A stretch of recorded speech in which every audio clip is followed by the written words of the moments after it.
Hello दोस्तों, आप सभी का स्वागत है स्टूडेंट टॉक पर। यहाँ आप देख रहे हो कि आरआरबी पीवाईक्यू के जितने भी क्वेश्चंस हैं मैंने आपको कंप्लीट करवाए हैं। ये सभी चैप्टर वाइज हैं। अगर आपको बेनिफिट हो तो जरूर देख लेना।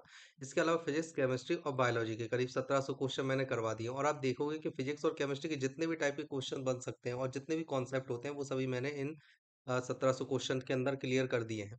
इसके अलावा यूपी रेडियो ऑपरेटर में मैंने फिजिक्स को पढ़ाया है, पूरी तरह से चैप्टर वाइज पढ़ाया है, जैसे इलेक्ट्रिसिटी, मैकेनिक्स मतलब यांत्रिकी या फिर प्रकाशिकी और भी चुंबक वगैरह मैंने सब कुछ कवर किया है। तो अगर आप देखना चाहो तो इस प्लेलिस्ट को देख लेना, क्योंकि ये जो यूपी रेडियो ऑपरेटर का एग्जाम हुआ था वो आपके टेक्नीशियन ग्रेड 1 के लिए काफी बेटर है। ओके, तो इसके पेपर जरूर देख लेना, इसके जो प्लेलिस्ट है उसे देख लेना, जिससे आपको टेक्नीशियन 1 में काफी ज्यादा फायदा होगा। ठीक है, चलिए बढ़ते हैं आज के पहले क्वेश्चन की तरफ। आपसे पूछा 28 मीटर व्यास वाले एक वृत्ताकार मैदान को समतल करने की लागत क्या होगी यदि शुल्क 125 प्रति वर्ग मीटर है। तो अब देखो यहाँ पर आपको क्या चीज याद रखनी है। सबसे पहली बात जो आपको याद रखनी है वो ये है कि यहाँ पर बात हो रही है एक वृत्त की। ठीक है, ये आपको एक वृत्त दिया और उन्होंने बोला है कि इसका जो व्यास है, टोटल व्यास मतलब ए बी, अगर हम इसके अंदर को ओ माने तो ये जो टोटल है वो है 28, तो आधा कितना हो जाएगा 14। और हम ये जानते हैं कि जो व्यास होता है वो हमेशा बराबर, एक मिनट, जो व्यास होता है वो त्रिज्या के दोगुने के बराबर होता है। मैं इसे सही कर देता हूँ। अब देखिए, हमारे पास जो व्यास होता है जिसे हम कैपिटल डी से रिप्रेजेंट करते हैं वो हमेशा 2r के इक्वल होता है। तो अगर आपको r निकालनी है तो आप कैसे करोगे, यहाँ पर 28/2, जिससे कि आपका आंसर आंसर आएगा 14।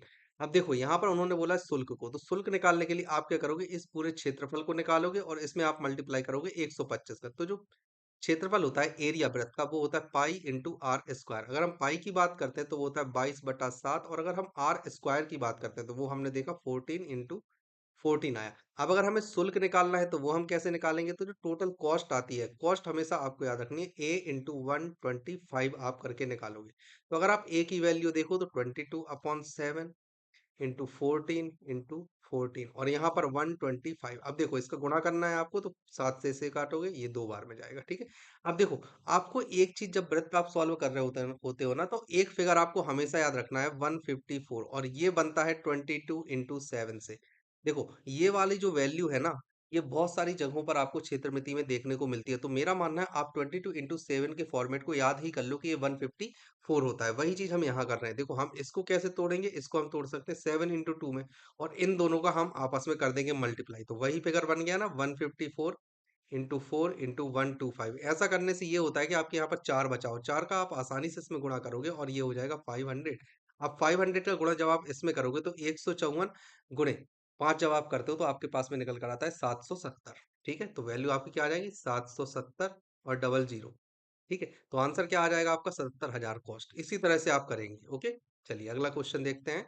आपसे पूछा एक पहिए का व्यास 84 सेंटीमीटर है, 752 मीटर की दूरी तय करने के लिए कितने चक्कर लगाने होंगे यदि पाई की वैल्यू 22/7 ऑलरेडी उन्होंने दी हुई है।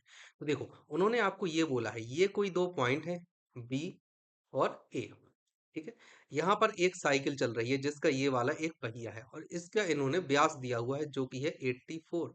ठीक है, अब यहाँ से अगर आप देखो तो d की वैल्यू हमेशा 2r के बराबर होती है, तो यहाँ पर आप r की वैल्यू निकाल लोगे कैसे, 84/2 करके। तो यहाँ से आएगा 42 सेंटीमीटर। ठीक है, अब उन्होंने बोला है टोटल चक्करों की संख्या, ये वाली जो टोटल डिस्टेंस आपको दी है 792 मीटर दी है। ओके, और यहाँ पर जो वैल्यू दी है सेंटीमीटर में, ये वाली वैल्यू दी है आपको मीटर में। अब देखो इन्होंने बताया कि टोटल कितने चक्कर लगाने होंगे पहिए को, तो देखो ये वाली जो वैल्यू होती है इसे हम बोल देते हैं पी, मतलब परिमाप या पेरीमीटर या परिधि, इसे हम बोल देते हैं। तो कहने का मतलब ये, यहाँ पर जब ये चला तो ये कितनी डिस्टेंस चला पी, फिर ये पहिया आगे आया और यहाँ पर पहुंच गया, फिर यहाँ पर भी ये कितने डिस्टेंस चला पी, फिर ये पहिया और आगे आएगा तो और आगे पहुंच जाएगा, यहाँ पर ये कितनी डिस्टेंस चलेगा पी। तो आप यहाँ क्या देख रहे हो कि जो टोटल डिस्टेंस है ना वो हमेशा पूरी तरह से डिविजिबल होगी, मतलब पूरी तरह से भाग उसमें चला जाएगा पहिए की परिधि का। तो हम सबसे पहले निकालेंगे पहिए की परिधि।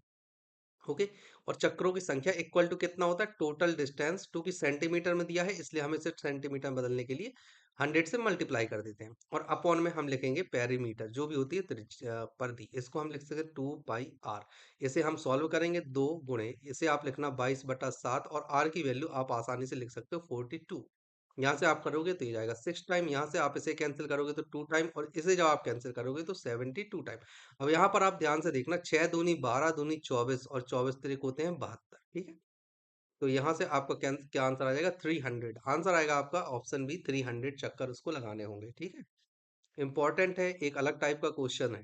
ठीक है, चलिए आपसे पूछा यदि एक वृत्त की त्रिज्या r में x इकाई की वृद्धि की जाती है तो उसकी परिधि में कितने इकाई की वृद्धि होगी? आपको ये चीज निकालनी है। तो देखो आपको हमेशा एक चीज याद रखना है, जब भी हम किसी भी फॉर्मूले में, चाहे वो फिजिक्स का हो, केमिस्ट्री का हो, या फिर किसी भी दुनिया के किसी भी सब्जेक्ट का हो, किसी भी टॉपिक का हो, जब भी हम किसी अचर क्वांटिटी को हटाते हैं तो वहां पर हम इक्वल की जगह पर हम प्रोपोर्शनल का निशान लगा देते हैं। कहने का मतलब ये है, आपने देखा होगा एक फॉर्मूला कि F is equal to M A हम लिखते हैं।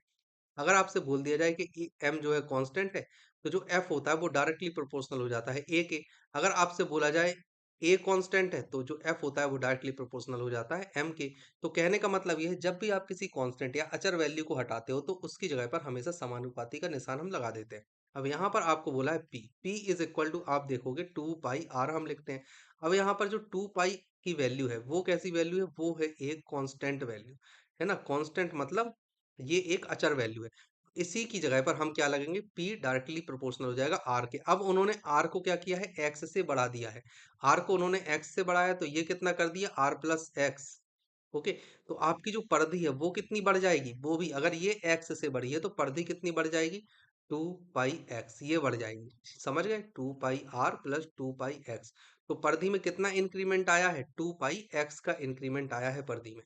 आंसर क्या हो जाएगा? Option D. वैसे भी आप निकाल सकते हो, कैसे? डेल्टा पी बराबर P2 माइनस P1, और जो P2 की वैल्यू है वो है 2 पाई R, और P1 की वैल्यू है 2 pi into R plus x. तो यहाँ पर आप देखोगे कि 2 पाई R माइनस 2 पाई R प्लस 2 पाई x। तो यहाँ से ये दोनों वैल्यू कैंसिल हो जाएंगे, और डेल्टा पी जो कि इंक्रीमेंट था वो कितना हो जाएगा? 2 पाई x। तो आप जैसे करना चाहो कर लेना, लेकिन मेरा मानना है अगर आप इस मेथड को सीख लेते हो तो आगे के बहुत सारे क्वेश्चंस को करने में आपको काफी ज्यादा बेनिफिट हो जाएगा। ठीक है, चलिए अगला आपसे पूछा है, एक तार के टुकड़े से 120 पाई सेंटीमीटर भुजा वाला एक वर्ग बनाया गया है। यदि उसी तार को मोड़कर एक वृत्त बनाया जाए तो वृत्त की त्रिज्या क्या होगी? आपको ये चीज निकालना है। तो देखो बहुत आसान क्वेश्चन है। इन्होंने सबसे पहले क्या बोला है? ये रहा एक वर्ग, और वर्ग की जो प्रत्येक भुजा होती है वो हमेशा बराबर होती है, और हम मानते हैं कि इसकी प्रत्येक भुजा है ए, और वर्ग कौन सा है? A B C D. ठीक है, अब उन्होंने क्या बोला है? एक भुजा दी गई है तो ए की वैल्यू आपको दी गई है 120 पाई। तो यहाँ पर अगर हम इसके परिमाप को पी से हम रिप्रेजेंट करते हैं तो वो होता है 4 इंटू ए, मतलब कि यहाँ पर वैल्यू कितनी हो जाएगी? 480 पाई। ठीक है, अब इसी चीज से इन्होंने बना दिया है एक वृत्त। ओके, इसी चीज से इन्होंने एक वृत्त बनाया है, तो ये बनाया इन्होंने एक वृत्त। ठीक है, इसी से, और इसकी त्रिज्या हमें निकालनी है। इसका जो पैरामीटर है वो पी डैश है, और आपको एक चीज हमेशा याद रखनी है कि पी डैश बराबर है पी के। ओके, पी डैश आपके पास में 2 पाई R, और पी डैश पी कितना है आपके पास? है 480 पाई। इसको आप कैंसिल करोगे, आसानी से आप निकाल लोगे, तो आर की वैल्यू आपके पास में आ जाएगी 240 सेंटीमीटर, मतलब 240 सेंटीमीटर, ऑप्शन सी। ओके, चलिए अगला क्वेश्चन। अब आपसे क्या पूछा गया है कि आकृति में एक वृत्त का केंद्र O है, ये आपको दिखाई गई है। ये वाली आकृति की बात हो रही है, वृत्त का केंद्र O है, और उसके अनुभाग है ओ ए पी बी, मतलब कि ये वाला area O A P B, ये वाला एरिया, है ना। क्षेत्रफल वृत्त के क्षेत्रफल का 5/18 भाग है, तो x का मान आपको निकालना है। अब देखो आपको हमेशा याद रखना है कि जो ये वाला वृत्त है, और इसका एक बिंदु है केंद्र, तो वृत्त के केंद्र पर वृत्त कितना कोण बनाता है? पूरा बनाएगा ये 360 डिग्री। ठीक है, ये चीज आपको याद रखनी है। अब इन्होंने बोला है ये वाला अनुभाग, तो ये कितना हो जाएगा? आप वैसे ही निकालोगे, 5/18 गुणे 360। तो यहाँ से वैल्यू आपके पास में निकल कर आ जाएगी 100। ठीक है, तो 100 डिग्री आंसर क्या हो जाएगा? Option B. नेक्स्ट आपसे पूछा गया है, एक तांबे की तार को मोड़कर एक वर्ग बनाया जाता है जिसका क्षेत्रफल 121 वर्ग सेंटीमीटर है। यदि इसी तार को मोड़कर एक वृत्त बनाया जाता है तो वृत्त का क्षेत्रफल कितना होगा? आपको ये चीज बतानी है। तो देखो सबसे पहली बात, ये रहा एक वर्ग। ठीक है, इसकी भुजा ए हम मान लेते हैं, इसका जो क्षेत्रफल है उसे हम मान लेते हैं ए, और ये कितना है? 121। अब आपको याद होगा कि वर्ग का जो क्षेत्रफल का फॉर्मूला होता है वो होता है भुजा का वर्ग, तो यहाँ से ए की वैल्यू आपके पास में आ जाएगी 11। अब अगर ए की वैल्यू 11 है तो आप इसका परिमाप निकाल सकते हो। परिमाप क्या होता है? 4 इंटू ए, मतलब कि आपकी जो पी की वैल्यू आई है वो आ जाएगी 44। अब इसके बाद इन्होंने इसी चीज से बनाया है आपके पास में एक वृत्त। तो इसी चीज को इन्होंने कन्वर्ट करके एक वृत्त बना दिया, ये रहा। ठीक है, और इसका इन्होंने पूछा है क्षेत्रफल, ये आर है, ए डैश आपसे पूछा गया है, और पी डैश आपको पता है, पी डैश हमेशा पी के बराबर होगा। पी डैश की वैल्यू है 2 पाई आर, और पी की वैल्यू आपको दी गई है 44। तो यहाँ से आप आर बराबर जब आप पुट करोगे वैल्यू, तो आपका 7 आ जाएगा। आपको निकालना है ए डैश, तो ए डैश क्या होता है, पाई आर स्क्वायर।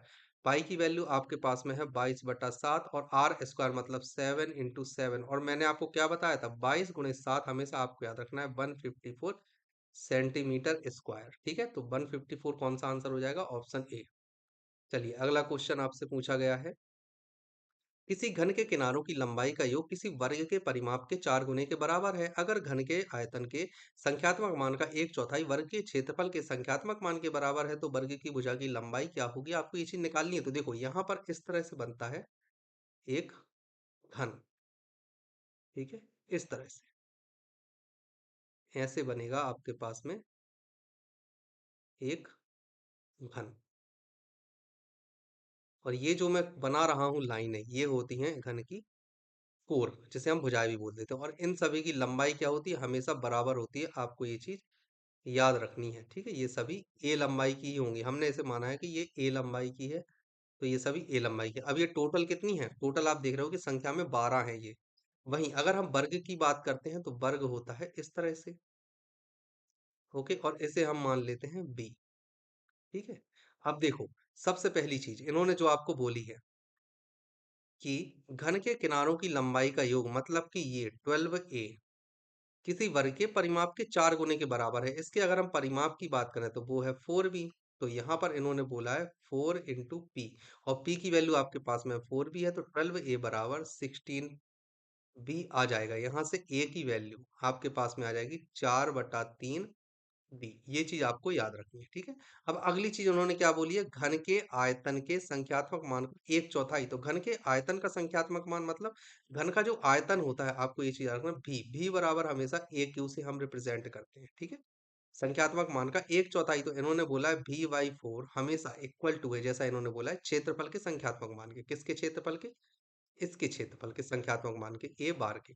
तो यहाँ पर आप लिखोगे AQ/4 बराबर B²। अब AQ की वैल्यू हम जानते हैं कि क्या है, तो AQ की वैल्यू आपके पास में है 16×4 = 64/27 BQ बराबर 4B। इसे आप आसान, स्क्वायर है ना, इसे आप आसानी से कैंसिल करोगे, ये जाएगा इतने, ये जाएगा 16। तो आपकी जो B की वैल्यू है, भुजा जो वर्ग की भुजा है, वो कितनी आ जाएगी, 27/16। आंसर क्या हो जाएगा, ऑप्शन डी। ओके, चलिए नेक्स्ट क्वेश्चन आपसे पूछा है, 8 सेंटीमीटर भुजा वाले एक वृत्त के अंदर उसकी परिधि को स्पर्श करते हुए बनाए गए वर्ग का क्षेत्रफल ज्ञात करना है कि वो क्या होगा। तो देखो इन्होंने क्या बोला है, 8 सेंटीमीटर वृत्त, ये रहा 8 सेंटीमीटर का वृत्त। ठीक है, और इसकी परिधि को स्पर्श करते हुए एक वर्ग बनाया है, तो ये रहा हमारा वर्ग जो 8 सेंटीमीटर की परिधि को स्पर्श करते हुए बनाया गया है। ठीक है, ये वाली पूरी वैल्यू आप देख रहे हो कि ये वाली पूरी वैल्यू 8 सेंटीमीटर त्रिज्या है, तो ये वाली पूरी वैल्यू कितनी हो जाएगी, 16। ओके, याद रखना है आपको, ये वाली 8 है, ये वाली 8 है, ये हमेशा 90 डिग्री बनाता है। ठीक है, और ये भी 8 है क्योंकि ये भी त्रिज्या है। तो अब उन्होंने क्या बोला, वर्ग का क्षेत्रफल, वर्ग के क्षेत्रफल को अगर हम वर्ग की भुजा को ए से रिप्रेजेंट करते हैं, तो जो वर्ग का क्षेत्रफल होता है वो हमें निकालना है, वो कितना होगा, A²। लेकिन उसके लिए हमें पता होना चाहिए कि ए क्या है। ठीक है, तो आपको एक चीज हमेशा याद रखनी है कि जो वर्ग का विकर्ण होता है ना, वर्ग का विकर्ण हमेशा बराबर बराबर होता है A√2 के। ए होती है वर्ग की भुजा, तो अगर विकर्ण की आप बात करो, तो वो आ रहा है 16, और यहाँ पर है A√2। ओके, आप ये चीज देख पा रहे होगे। तो यहाँ से ए की वैल्यू आपके पास में आ जाएगी 8√2। ये वाली वैल्यू आपके पास में निकल कर आ जाएगी। यही वैल्यू आपको यहाँ पर पुट कर देनी है। ए डैश कितनी आ जाएगी, 8√2 का स्क्वायर, 8×8 = 64, 64×2 = 128। तो आपके पास में क्या आ जाएगा, 128 सेंटीमीटर स्क्वायर। सही आंसर क्या हो जाएगा, ऑप्शन बी। आपसे पूछा गया है, एक वृत्त और उसके अंदर निर्मित ए भुजा वाले वर्ग के बीच सन्निहित क्षेत्रफल ज्ञात करना है कि क्या होगा। तो देखो सबसे पहली बात, यहाँ पर आपको बनाना है एक वृत्त, और इस वृत्त के अंदर आपको बनाना है एक वर्ग। ये हमारे पास में एक वर्ग हो गया। ठीक है, वर्ग के हमने नाम दे दिए A B C और D। और ये हमारा वृत्त। वृत्त के अगर हम क्षेत्रफल की बात करें तो हम मान लेते हैं a, और अगर हम वर्ग के क्षेत्रफल की बात करते हैं तो हम मान लेते हैं a डैश। इसकी प्रत्येक भुजा की अगर हम बात करते हैं तो इसकी प्रत्येक भुजा को हम मान लेते हैं a। ठीक है, इसकी हमने प्रत्येक भुजा मानी है a। तो इसी तरह से अगर वर्ग की प्रत्येक भुजा a है तो उसके विकर्ण की लंबाई हो जाती है a√2। ये चीज आपको याद रखनी है, ये पॉइंट o है। अगर आप इतनी बात करते हैं तो ये क्या होती है r, जो कि होती है वृत्त की त्रिज्या। ठीक है, तो अब देखो यहाँ पर आप आगे क्या करोगे, आपको जो चीज पूछी गई है, जो क्षेत्रफल आपको पूछा गया है वो है ये वाला। देख रहे हो, ये वाला क्षेत्रफल आपको पूछा गया है। तो इस क्षेत्रफल को निकालने के लिए आप क्या करोगे, इस क्षेत्रफल को निकालने के लिए आप करोगे जो रिमाइंडर है, उसके लिए आप करोगे a माइनस ए डैश। अगर आप a की बात करते हो तो a के लिए आप क्या करोगे, जो आपको वृत्त का क्षेत्रफल दिया है पाई आर स्क्वायर। और r निकालने के लिए आप क्या करोगे, यहाँ पर आप कर सकते हो पाई, और r की वैल्यू क्या हो जाएगी a√2/2 होल स्क्वायर। और माइनस ए स्क्वायर के लिए तो आप ए स्क्वायर लिखोगे ही। ठीक है, ये वैल्यू आपने लिखी। इसे आप निकालोगे बाहर तो यहाँ से बनेगा पाई/4 इंटू ए स्क्वायर इंटू 2 माइनस ए स्क्वायर। तो यहाँ से कॉमन आप क्या निकाल सकते हो, a²/2 और इंटू में आ जाएगा आपका पाई-2। आंसर क्या हो जाएगा, ऑप्शन ए। ठीक है, चलिए अब हम आते हैं अगले क्वेश्चन की तरफ जो आपसे पूछा गया है। एक कमरा 15 फीट लंबा और 12 फीट चौड़ा है। दीवारों से 1.5 फीट की जगह छोड़कर कमरे के फर्श पर एक मैट बिछाया जाना है। 3.50 प्रति वर्ग फीट की दर से मैट की लागत कितनी होगी, आपको ये बताना है। तो देखो, सबसे पहली बात आपको बोला गया है कमरा। ठीक है, हम ये कमरा बना लेते हैं। बना लिया हमने। इसकी डिस्टेंस आपको दी गई है, टोटल लेंथ 15 और इसकी दी गई है 12। ठीक है, इसी तरह से आपको दी गई है। फिर उन्होंने बोला है कि चारों कोनों पर 1.5 आपको छोड़ना है। मतलब कि ये वाली जो वैल्यू है जो आप छोड़ रहे हो, ये वाली वैल्यू है 1.5। चारों कोनों पर आपने छोड़ी। ठीक है, तो आपने देखो यहाँ पर भी 1.5 छोड़ी, यहाँ पर भी 1.5 छोड़ी, सेम चीज यहाँ भी 1.5 छोड़ी, और यहाँ भी 1.5 छोड़ी। तो टोटल आपने कितनी छोड़ी है, 3। तो यहाँ पर जो ये वाली होगी 12 - 3 बराबर 9 हो जाएगी। जो ये वाली डिस्टेंस है आपके पास निकल कर आएगी 9। और ये वाली जो डिस्टेंस है वो कितनी आ जाएगी, 15 - 3 बराबर आ जाएगी आपके पास में 12। तो आपको जो लगाना है, जैसे अगर हम इसे A B C और D दें और इसे हम नाम दे देते हैं P Q R और S। तो आपकी जो टोटल कॉस्ट है, टोटल कॉस्ट कितनी आएगी, क्षेत्रफल किस चीज का, आयत का क्षेत्रफल PQRS इंटू 3.50। ठीक है, तो अब यहाँ पर आप देखो तो आपके पास में आ जाएगा 9 × 12 × 7/2। हम इसे लिख सकते हैं, लिख लेंगे, इसको करेंगे 6।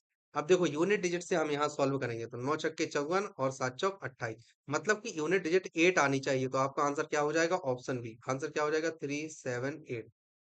ओके, आपसे पूछा गया है एक वर्गाकार खेत का क्षेत्रफल 24200 वर्ग मीटर है। 4.4 किलोमीटर प्रति घंटा की चाल से चल रहे किसी व्यक्ति को एक विकर्ण इसे विकर्णता पार करने में कितना समय लगेगा। देखो, इन्होंने बस इतना बोला है, ये है एक वर्ग आपको। ठीक है, और विकर्णता का मतलब है ये वाला, मतलब ए से बी की तरफ, और यहाँ पर हम लिख देते हैं क्यू और पी। ठीक है, अब इसके अगर हम क्षेत्रफल की बात करें, अगर हम प्रत्येक भुजा वर्ग की ए मान लेते हैं तो इसका विकर्ण कितना हो जाएगा, √2a।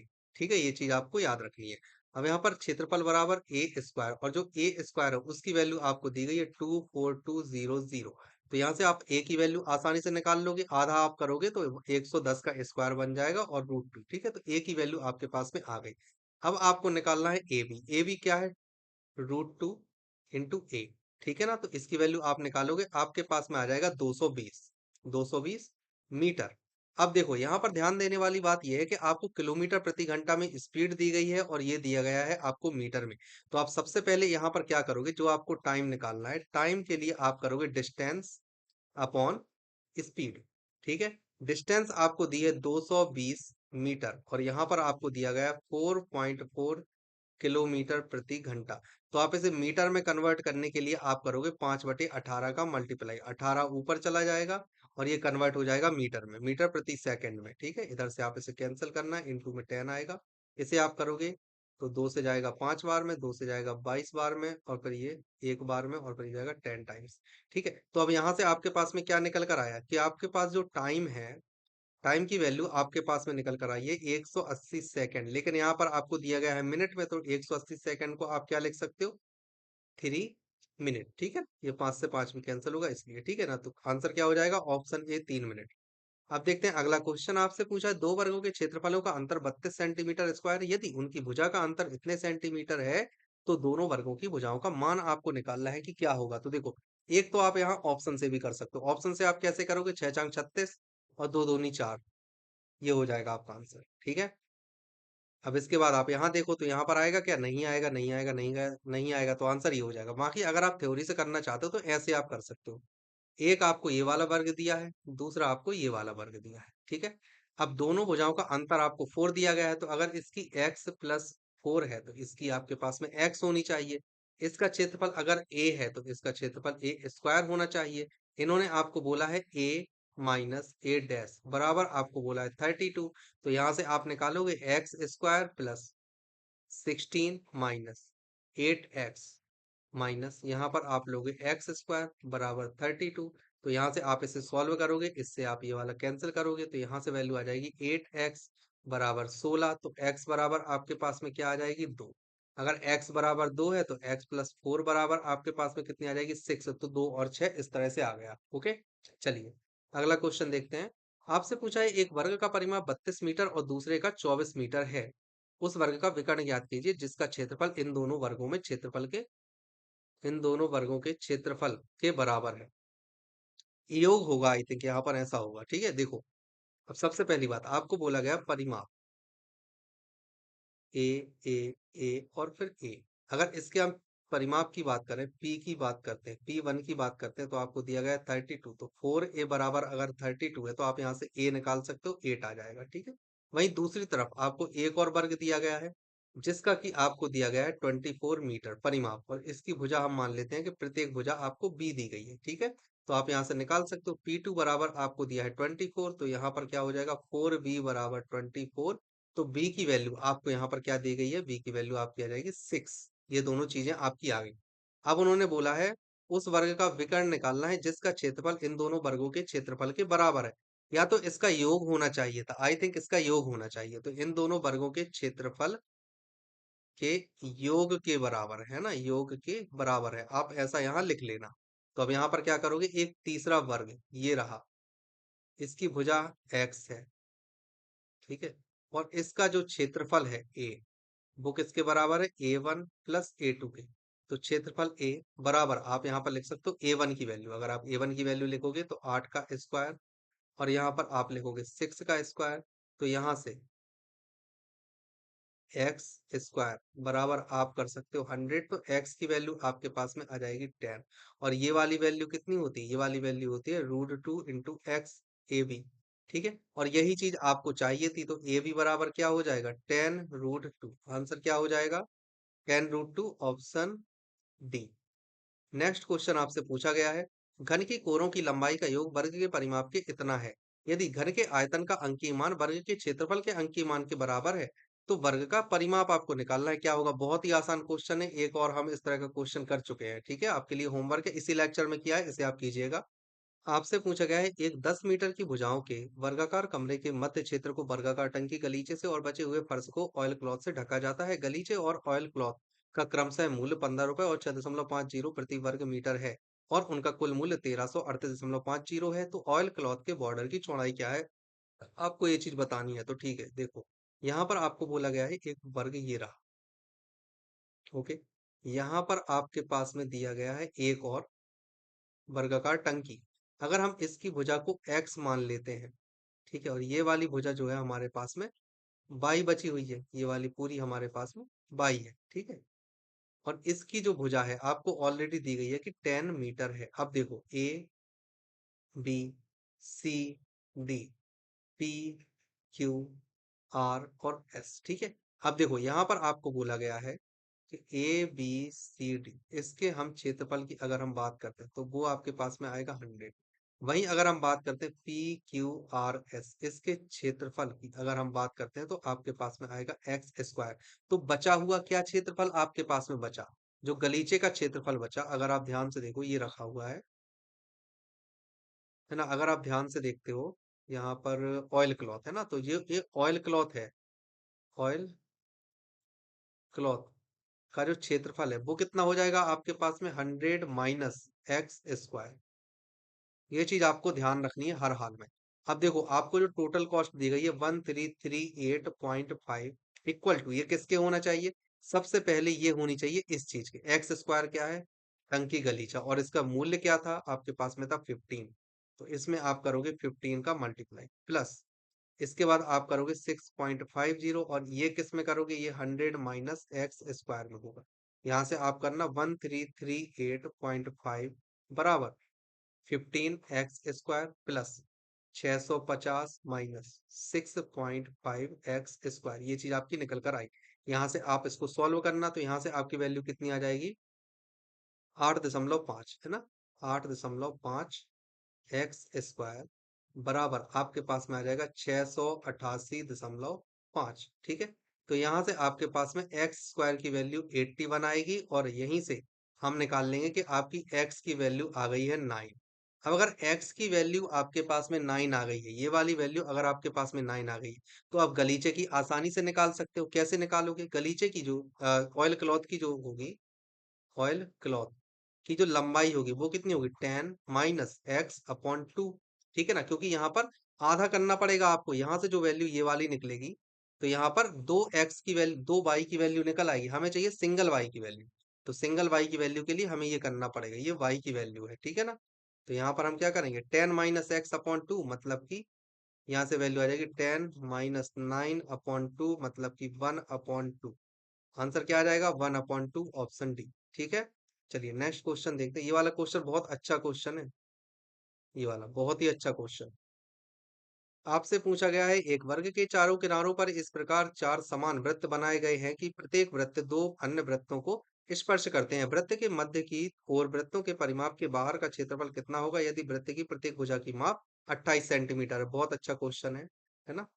चलिए, आपसे बोला गया है कि यहाँ पर आपको इस तरह से एक वर्ग दिया गया है। ठीक है, ये रहा आपका एक वर्ग।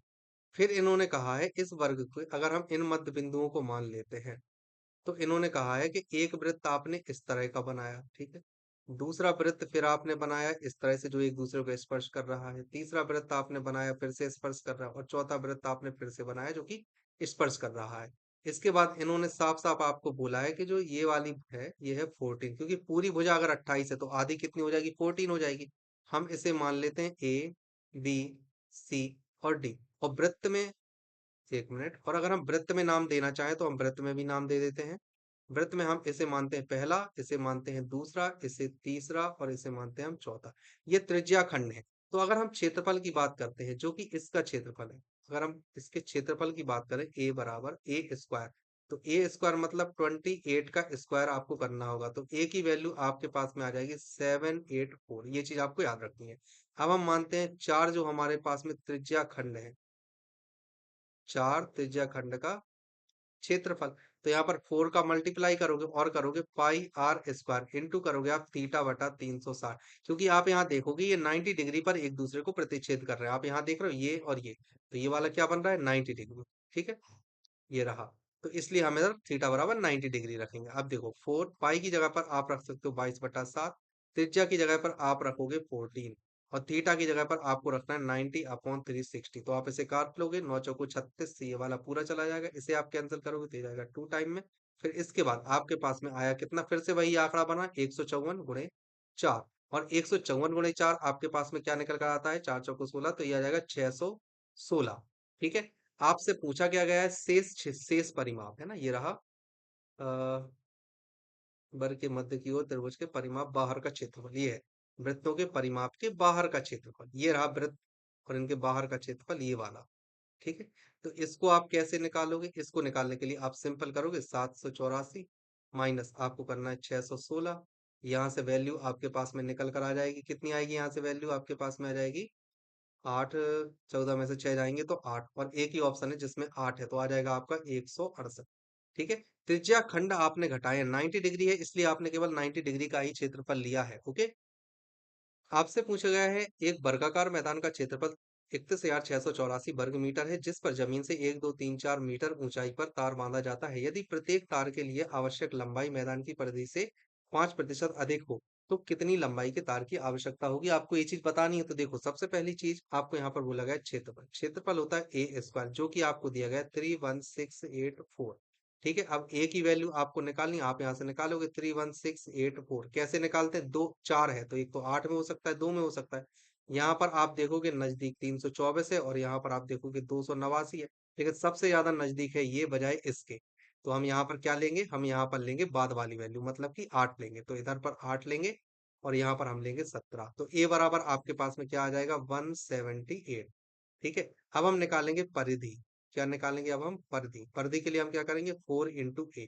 तो 4 इंटू 178। जब आप ये करोगे तो आपके पास में 8 चौको 32, 2 1 7, तो 712 मीटर आ जाएगा। ठीक है, इतना आ गया। अब आपको बोला क्या गया है? 5% अधिक है, तो 5% अधिक, 5% अधिक, 5% अधिक के लिए आप यहाँ पर क्या करोगे? सबसे पहली चीज, 712 गुणे 105/100। आप इसे काटोगे, ये 21 बार में, इसे काटोगे 20 बार में, इसे काटोगे तो आपके पास में आ जाएगा 3.56। अब इसका जब आप गुणा करोगे, 35.6 आएगा, सॉरी ये आएगा 35। इसको थोड़ा सा मैं मिटाकर दोबारा से लिख देता हूँ। ओके, यहाँ पर आएगा आपके पास में 3.56। इसका आप मल्टीप्लाई करोगे तो 5% अधिक के लिए आपके पास में आ जाएगा 747.60, है ना? इसी तरह से बन रहा है। तो आपको निकालना है 4 के लिए, तो 4 के लिए, 4 के लिए कितना आ जाएगा? 4 इंटू 747.60। आप इसका मल्टीप्लाई करोगे, जीरो और 6 चौको 24 की 4 लगाए दशमलव, एक ही ऑप्शन है ऐसा, ये वाला। तो क्या आ जाएगा? 2990। तो आंसर क्या हो गया? Option D. बहुत अच्छा क्वेश्चन है। ठीक है, आपसे पूछा गया है 3 सेंटीमीटर किनारे वाले एक वर्ग के प्रत्येक कोने से 0.5 सेंटीमीटर के रेखाखंड को काट दिया गया था। कटे हुए हिस्से में एक शीर्ष है। परिधि और इस प्रकार बने अष्टकोण का क्षेत्रफल आपको निकालना है कि क्या होगा। तो आपको ये चीज बोली गई है, जैसे मान लीजिए यहाँ पर आपको बोला गया है एक वर्ग। ठीक है ना, समझ लेना, थोड़ा वर्ग अलग बन रहा है ये। रुको मैं बनाता हूँ, ये रहा। ठीक है,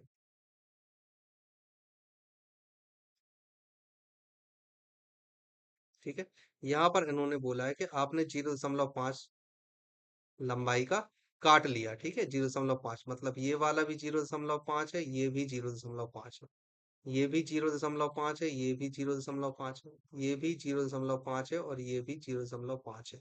ठीक है, इस तरह से इन्होंने आपको बोला है। अब अगर पूरी डिस्टेंस की हम बात करते हैं, तो जो ये पूरी थी वो थी 3 सेंटीमीटर की। तो ये जो बची हुई है वो कितनी होगी? वो होगी केवल 2 सेंटीमीटर। यहाँ पर भी सिर्फ ये वाली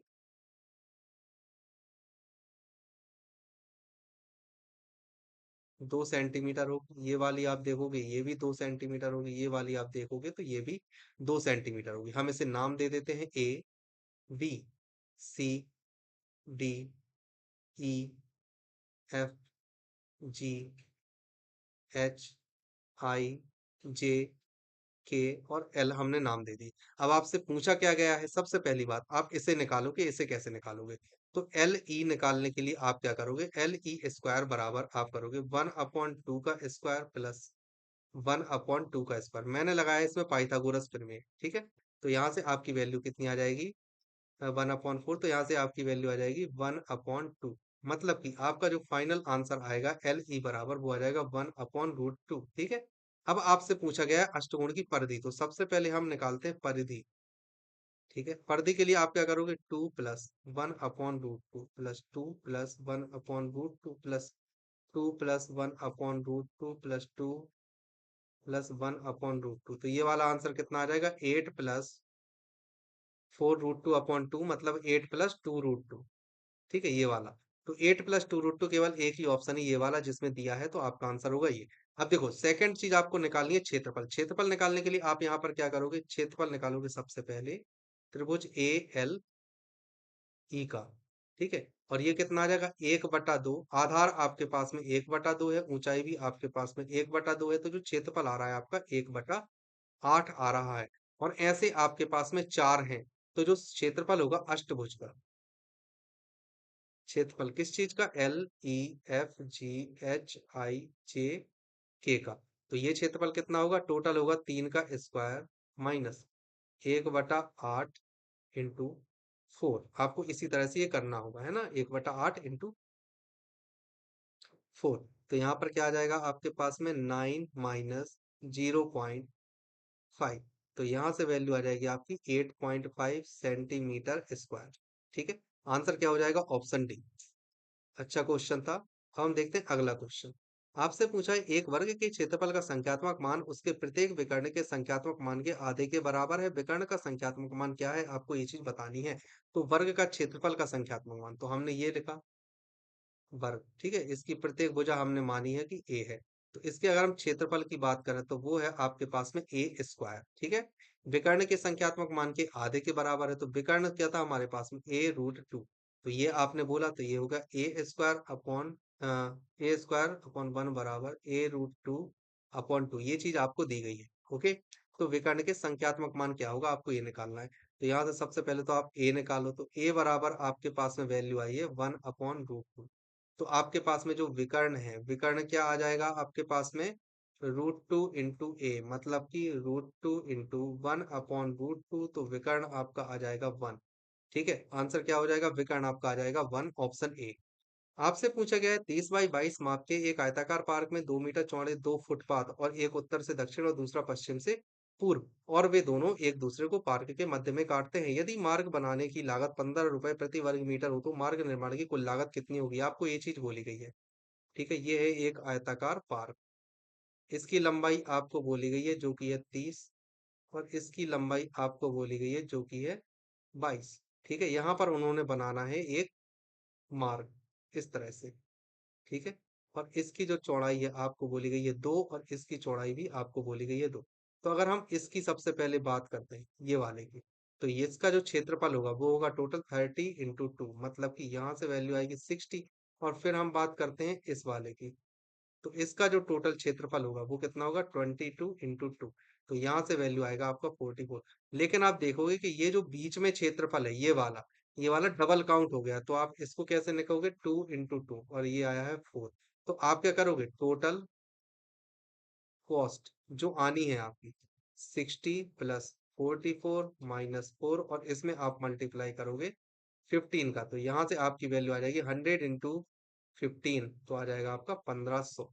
आंसर क्या आ जाएगा, ऑप्शन डी। चलिए नेक्स्ट क्वेश्चन देखते हैं। आपसे पूछा है एक घन के किनारों की लंबाई का योग एक वर्ग के परिमाप के दोगुने के बराबर है। यदि घन के आयतन का संख्यात्मक मान वर्ग के क्षेत्रफल के संख्यात्मक मान के बराबर हो तो वर्ग का परिमाप निकालना है। होमवर्क है, इस तरह के बहुत सारे क्वेश्चंस किए हैं हमने। आपसे पूछा गया है 6 सेंटीमीटर, 8 सेंटीमीटर तथा 10 सेंटीमीटर के किनारों वाले घनों के पिघलने से बने घन की भुजा क्या होगी। देखो सबसे पहले आपको एक चीज याद रखनी है, अब हम जब भी किसी भी चीज को पिघलाते हैं तो पिघलाने पर टोटल जो आयतन होता है वो कभी भी चेंज नहीं होता। मतलब कि अगर हमने चार चीजों को पिघलाकर कोई एक चीज बनाई है तो उन चार चीजों का टोटल आयतन उस एक चीज के आयतन के बराबर होगा। ये चीज आपको याद रखनी होगी। ठीक है, अब सेम चीज हमने यहाँ पर की है। घन को अगर हम देखें तो घन कुछ इस तरह से नजर आता है। एक 3D स्ट्रक्चर होता है जिसमें लंबाई, चौड़ाई और ऊंचाई तीनों होती हैं। अगर घन की प्रत्येक भुजा ए होती है, इस तरह की इसमें 12 भुजाएं होती हैं। आप चाहो तो बना लेना, इस तरह की 12 भुजाएं होती हैं इसमें। ओके, तो अब देखो यहाँ पर, तो इसका जो आयतन होता है वो हमेशा ए क्यू से आप रिप्रेजेंट करोगे। अगर आप यहाँ पर देखो तो A1 आपको 6 दिया है, इसके बाद A2 आपको 8 दिया है, और फिर A3 आपको दिया गया है 10। तो वहीं से आप V1 निकाल सकते हो। V1 बराबर क्या हो जाएगा, 6 की घात 3। V2 बराबर क्या हो जाएगा, 8 की घात 3। और फिर V3 बराबर क्या हो जाएगा, 10 की घात 3। आप यहाँ से निकाल लेना आसानी से। तो ये हो जाएगा 6×4 = 36 और 6 216। वहीं आप इसको निकालना तो 28 64, 64 गुणे 8 करोगे तो आ जाएगा 512। इसके बाद में आप इसे करोगे तो ये आ जाएगा V3 की वैल्यू आ जाएगी आपके पास में 1000। आप इन तीनों को जोड़ोगे तो जो टोटल घन होगा V बराबर V1 plus V2 plus V3, ये कितना हो जाएगा, 216 धन 512 धन 1000। तो यहाँ से आपके पास में जो वैल्यू निकल कर आ जाएगी टोटल V बराबर, वो कितनी आ जाएगी, 1728। और 1728 किसका घन होता है, 1728 होता है 12 का घन। ये चीज आपको याद रखना है। तो ए क्यू बराबर कितना हो गया, 1728। तो यहाँ से ए की वैल्यू आप क्या निकाल सकते हो, ए की वैल्यू आप यहाँ पर निकाल सकते हो 12। आंसर क्या हो जाएगा, ऑप्शन सी। ठीक है, आपसे पूछा गया है एक तार आयत के आकार में है। इसकी लंबाई 42.7 मीटर और चौड़ाई 21.8 मीटर है। यदि इसी तार को एक वर्ग के आकार में फिर से मोड़ा जाता है तो वर्ग की भुजा का माप कितना होगा? आपको ये चीज़ बतानी है। तो अगर हम बात करते हैं आयत की तो सबसे पहले हमें बनाना है एक आयत। और यहाँ पर उन्होंने बोला है ये है 42.7 और ये वाली वैल्यू दी है आपको 21.8। वहीं अगर हम बात करते हैं वर्ग की तो वर्ग में आपको ये चीज़ दी गई है। हमने मान ली है भुजाएँ। अब इन्होंने बोला है कि इसका जो पेरीमीटर है, पेरीमीटर कितना होता है 2 इंटू 42.7 प्लस 21.8 और इसका जो पेरीमीटर है पी डैश इक्वल टू है हमारे पास में 4a और आपको एक चीज याद हमेशा रखनी है p is equal to P dash. ठीक है, तो 4a बराबर आपको दिया गया है 2 इंटू 42.7 प्लस 21.8। तो यहाँ से आप इसे वन टाइम कैंसिल करोगे, यहाँ से इसे टू टाइम कैंसिल करोगे तो एक ही वैल्यू आपके पास में कितनी निकल कर आ जाएगी? 8 7 15 की 5 बची एक और दो एक तीन एक चार और फिर यहाँ पर आ जाएगा 6 64.5 बटा 2। तो यहाँ से वैल्यू आ जाएगी आपकी 32.25। आंसर क्या आ जाएगा? 32.25 ऑप्शन बी। चलिए नेक्स्ट क्वेश्चन आपसे पूछा है यदि किसी वर्ग के विकर्ण की लंबाई इतनी यूनिट है तो इसका क्षेत्रफल क्या होगा? आपको ये चीज बतानी है। देखो मैंने आपको ऑलरेडी बताया था ये एक आपके पास में वर्ग है। ठीक है, और अगर वर्ग की प्रत्येक भुजा ए है तो उसके विकर्ण क्या होगा? ए रूट टू। ठीक है, और यहाँ पर आपको दिया गया है ए रूट टू इक्वल टू है 13 रूट 2। तो ए की वैल्यू आपके पास में है 13। आपसे पूछा गया है क्षेत्रफल। तो क्षेत्रफल क्या हो जाएगा? ए बराबर हो जाएगा ए स्क्वायर मतलब कि 13 का स्क्वायर। तो ए की वैल्यू कितनी हो जाएगी? 169। आंसर क्या हो जाएगा? Option B. चलिए अगला क्वेश्चन आपसे पूछा है एक वर्ग के विकर्ण की लंबाई 26 सेंटीमीटर है। वर्ग की भुजा सेंटीमीटर में ज्ञात कीजिए कि क्या होगी? तो देखो कोई बड़ी बात नहीं है, ये हमारे पास में वर्ग है। ठीक है, अगर हम इसकी प्रत्येक भुजा को a मानते हैं तो इसका जो विकर्ण है वो हो जाएगा a रूट टू। अब आपको बोला क्या गया है? विकर्ण की लंबाई 26 है मतलब कि a रूट टू बराबर 26 है। तो a बराबर आपके पास में, एक मिनट, a रूट टू बराबर 26 है ना? कर देता हूँ मैसेज सही। ए रूट टू बराबर 26 तो ए बराबर कितना आ जाएगा? 13 इंटू रूट 2, है ना? ये वैल्यू आ जाएगी। अब निकालना है आपको वर्ग की भुजा तो आसानी से आप निकाल सकते हो। क्या हो गया? 13 रूट 2। ये चीज आपको लगानी है। देखो कभी भी आप नेगेटिव वाला नहीं लगाना क्योंकि जो भुजा होती है ना वो एक तरह की लंबाई है और लंबाई हमेशा पॉजिटिव ही होती है, कभी भी नेगेटिव नहीं होती। ओके, तो इसलिए हम हमेशा पॉजिटिव वाली वैल्यू को ही चूज करेंगे। चलिए आगे बढ़ते हैं। ओके, आपकी स्लाइड खत्म हो चुकी है तो ये क्षेत्रमिति के कुछ क्वेश्चन से जो मैंने करवा दिए हैं। इसके आगे और भी क्वेश्चन है जिन्हें मैं करवाऊंगा, अभी वो क्षेत्रमिति के ही चलेंगे, है ना? शंकु बेलन इस तरह के क्वेश्चंस आने वाले हैं। तो अगर आपको लेक्चर अच्छा लगा हो, आपको कुछ सीखने को मिला हो, आपके कुछ कॉन्सेप्ट रिवाइज हुए हो तो जरूर चैनल को सब्सक्राइब करना। आपको आगे आने वाले वीडियोस में और भी अच्छे क्वेश्चंस देखने को मिलेंगे।